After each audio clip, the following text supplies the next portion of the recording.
$20. Well, it's about time. Huh? John, where have you been? Oh, I just took a couple of days off to... Hey, now, wait a minute. Who are you? This is Harry Branson at Philadelphia Mutual Liability and Casualty Insurance Company. Harry, where have you been? What? Well, do you know it's been 6 or 7 months since you've called me in on something? No, it's only been a little over 5 months. 5.5 months, I should say. As a matter of fact, it's 5 months. 12 days. Okay, Harry. So where have you been? Well, as a matter of fact, I've been right here in my office at Philadelphia Mutual, here on Walnut Street, here in... John, you're trying to change the subject. Yeah? From what? Why, from the insurance matter that has me concerned at the moment. What insurance matter? The one I'm calling about, of course. Harry. After all, it was you who insisted that we sell him the policy. Oh, it was, huh? Though for the life of me, I still can't believe that that's his legitimate name. Smokey Sullivan. Well, it's as true and legitimate as any... Smokey? Well, what about him? John. Yeah? Well? I told you it was only because of your stubborn insistence that we agreed to insure that underworld character. Okay. So what's happened to him? Has something happened to him, John? Well, has it? I don't know. Well, if you don't know... Harry... Well, will you see what you can do about it? But you haven't told me about what? Good heavens, man, do I have to give you a printed diagram, spell out everything? Okay, Harry. I'll grab a train, maybe a plane. I'll be down there to see you. Well, now, I don't know that that's at all necessary. It is if I'm to get any sense out of you. Why, John? Yeah.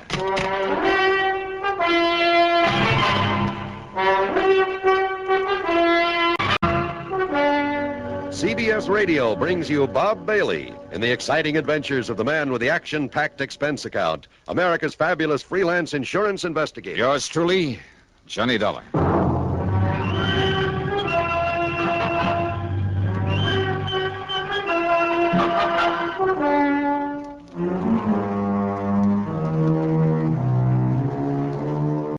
Expense account submitted by Special Investigator Johnny Dollar to the Philadelphia Mutual Liability and Casualty Insurance Company, Home Office, Philadelphia. Investigation of the real ski matter.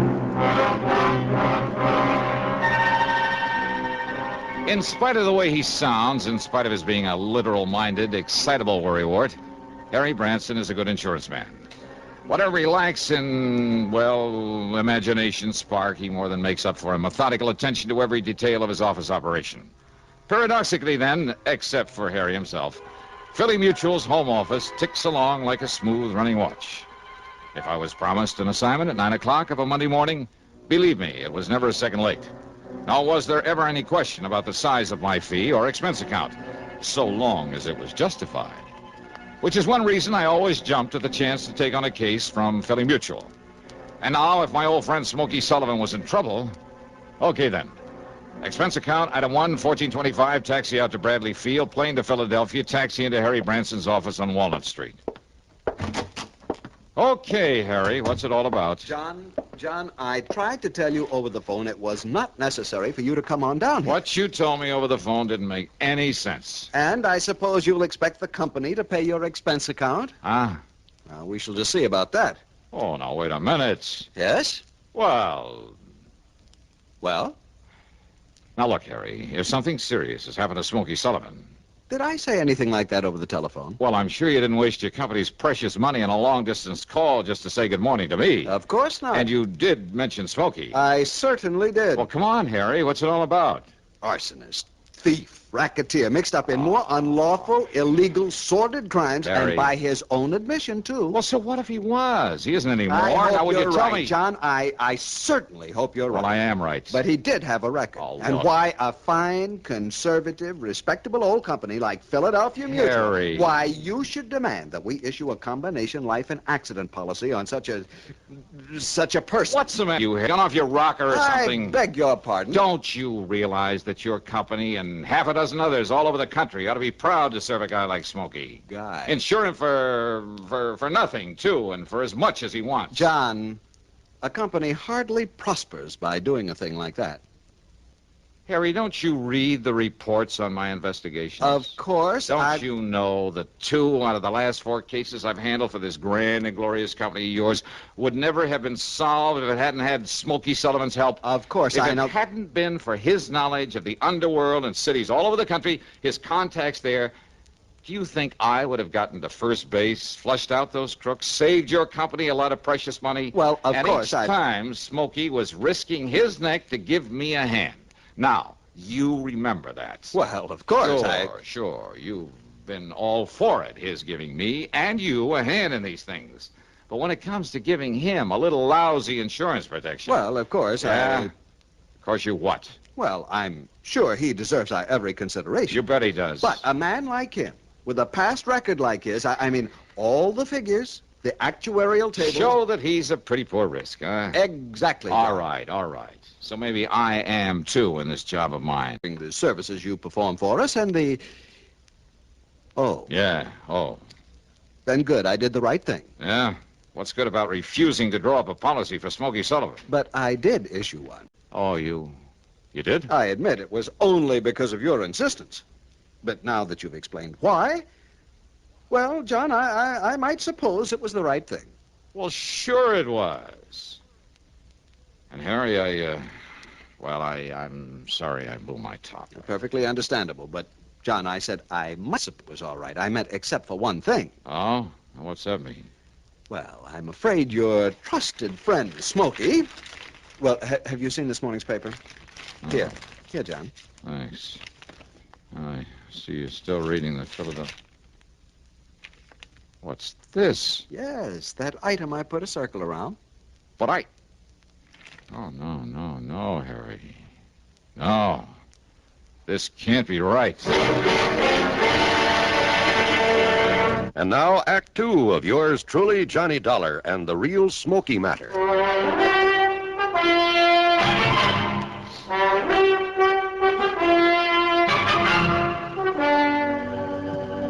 Read it, John, the whole news item. Toy factory. Burned to the ground. And I'm afraid your dear trusted friend, Smokey Sullivan... Millersburg Toy Company. Total loss. Certain proof of arson. Yes, John? Captain Oscar Fletcher of the arson squad states that the unusual technique employed indicates beyond the shadow of a doubt it is the work of a man who, although he is not known to have operated in this area since serving a prison term some years ago... True. ...is unquestionably the work of... Oh, no, Harry, this is wrong. I'm afraid not, John. That fire was set by Smokey Sullivan. You mean the arson squad is going to pin this on him because whoever did it happened to use a method that... No, I won't believe it. You didn't read the rest of the item. Why bother if they think I'm going to let him pin it on Smokey just You'd because better read it, John. Why? I mean about the body they found in the ashes. Body? The police are certain that it's Smokey.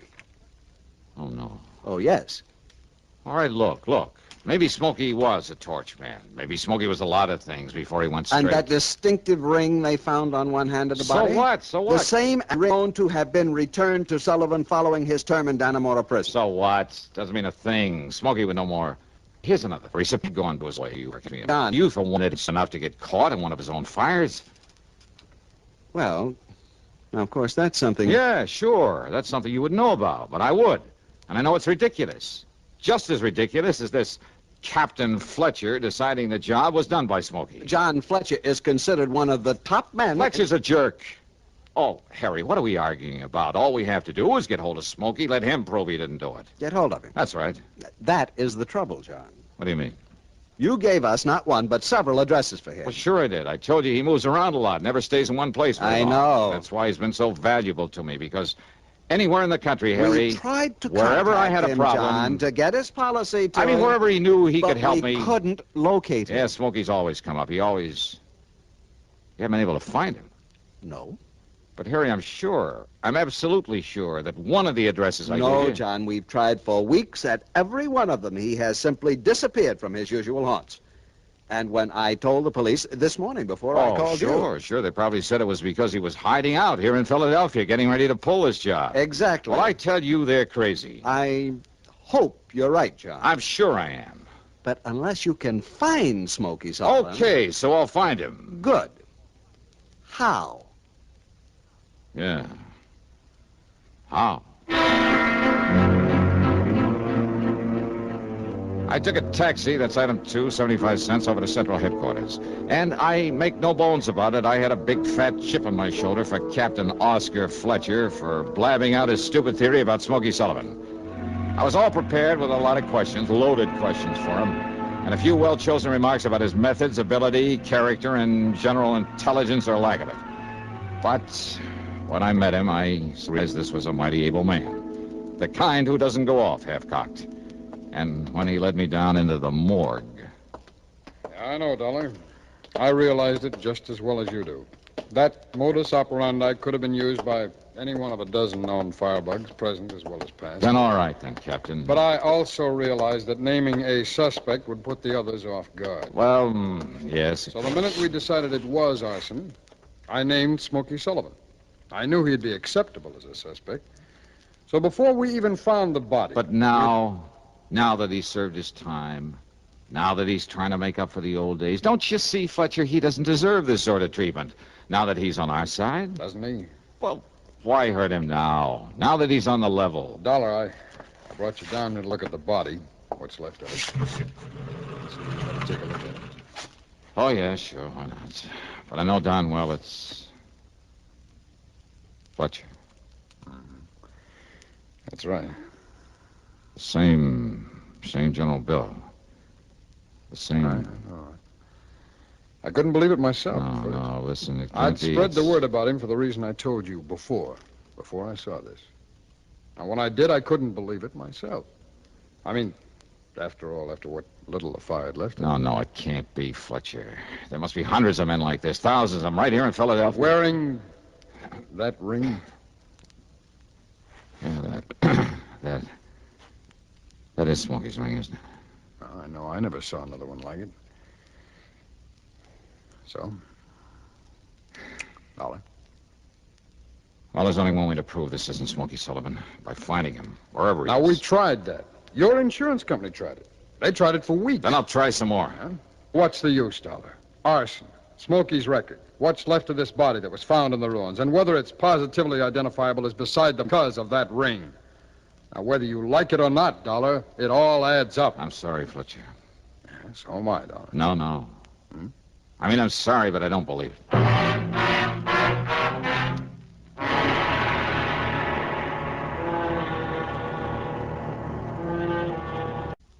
Are you married? How many children do you have? Some people resent being asked such personal questions. They resent it even when a census is being taken. Would you? Or do you know that our Constitution requires the taking of a census every 10 years? And do you know that the purpose of the census is to find out how many people are living in each state? For our Constitution guarantees each state the right to send members to the House of Representatives in accordance with the size of its population. A little state may have only... For the men who wrote our Constitution sought to make our government one that will represent all of the people all of the time, so that your country and mine shall be our country unto God. And now, Act 3 of yours truly, Johnny Dollar.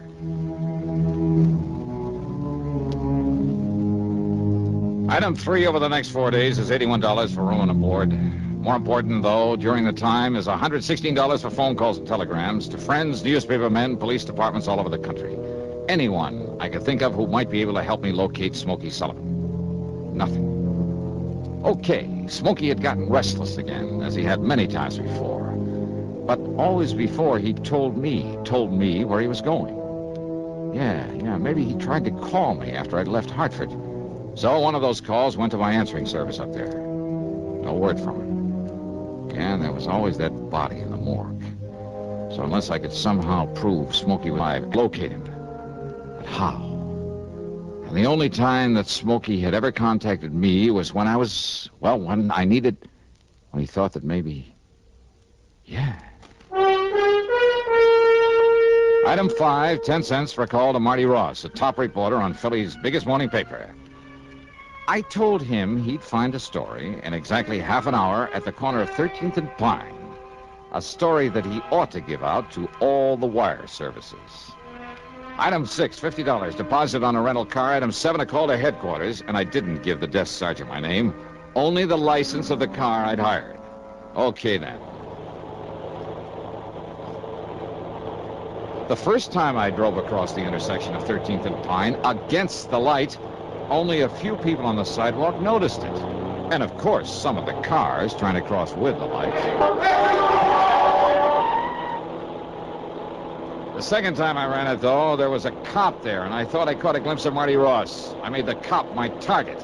And when I made the pass at him, nearly running him down... Hey! What are you thinking? Oh! Oh!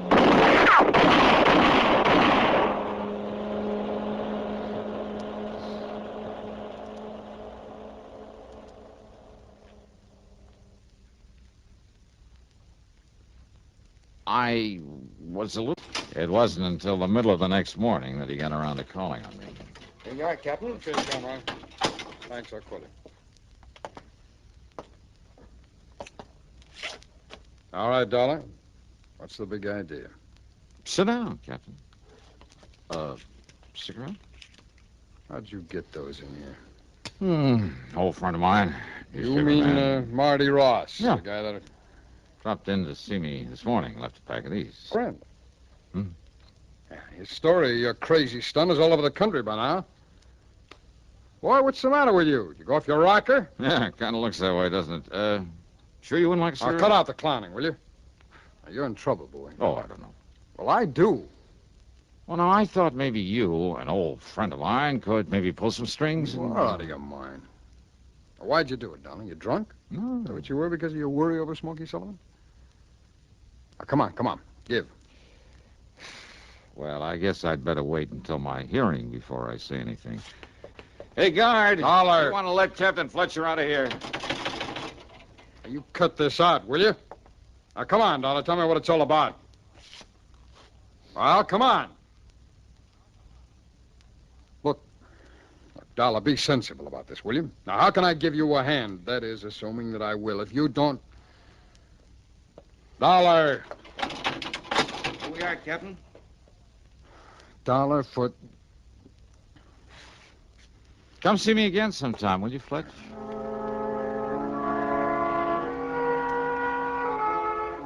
Well, after 2 days in that cell, even the guard wouldn't listen to me, just kind of sneered at me. I began to think that maybe I'd overplayed my hand. I asked if he'd get Captain Fletcher back to see me. No response.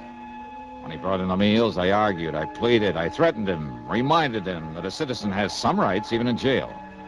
Well, he walked away as though he didn't even hear me. Then, the morning of the third day, I was handcuffed and led upstairs to a small hearing room, I guess you'd call it. At any rate, there was a man there in judge's robes and a pretty cold-blooded expression on his face.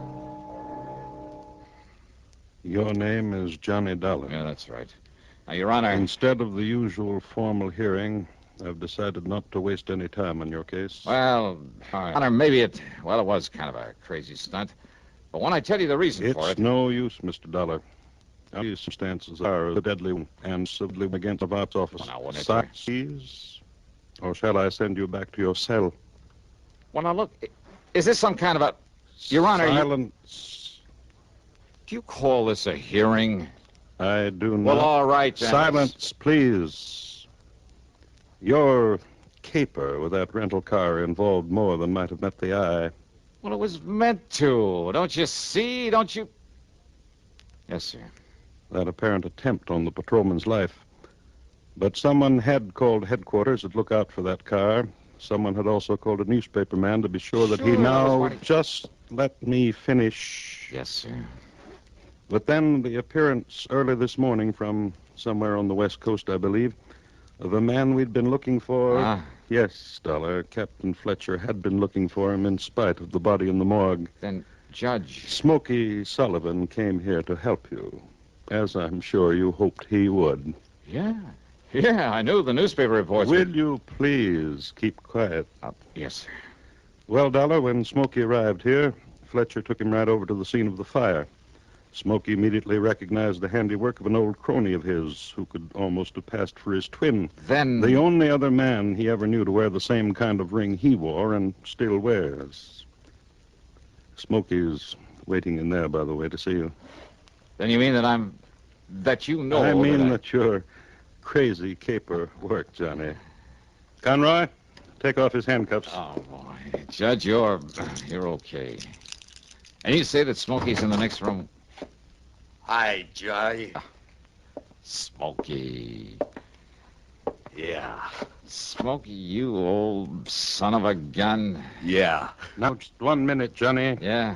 Yes, sir. We're deeply indebted to you for this. It was all done most ingeniously. Wow. And as for the traffic violations, you're fined $15. Oh, But next time, please don't scare one of our patrolmen out of his wits.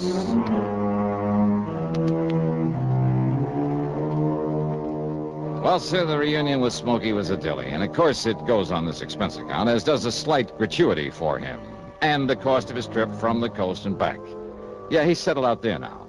So the total, including my fine and my own trip back to Hartford, $621 even. Yours truly, Johnny Dollar.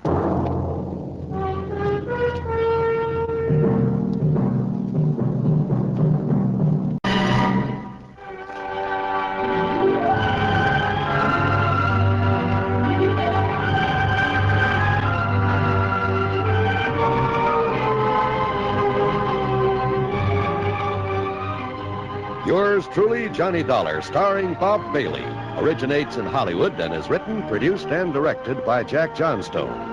Heard in our cast were Harry Bartell, Stacey Harris, Lou Merrill, Vic Perrin, Tom Hanley, and Bill James. Be sure to join us, Johnny Dollar.